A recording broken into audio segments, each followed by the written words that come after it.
Guys, nami karon sa Barangay New Cebu. Unya mihunin sa midri dapita kay nakita na mo ning intercrop nga mais then sa sagingan. Na-harvest na sila dagko kayo. Oh, saging na pod. Tulo ka tudli nga mais din saging na pod. Nindot kayo. Dapat din na side guys. Dapat side guys. Na iyahang kuan guys oh. Kadagko ni. No? Hybrid. Wow, kadagko sa iyahang kuan ni oh. Puso.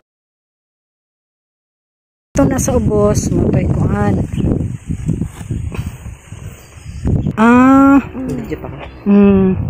Ako kayo na. Puso niya oh. Nice kayo. Tagsing pinta maganing sako ani pasanggi nila. Di ay. Oh, muro pa kinita, paway go. Gani. Bon siya nang sa ota ha. Tanaw lang mate. Wow, oh nice kayo guys. Hybrid yellow corn. Yan sa kadiha. Oh, sige. Thank you. Okay. Nice kayo no, napadyod ko. Oh, Kompleto gid yang kernel, walay pangag. Wala jud na bakante kay gi-intercrop niya tulo ka tudling sa mais, then binangay. Mais na pod. Wala nga gapadako siya sa iyang binangay. Wala na sayang ang tabi. New Cebu ni guys, New Cebu.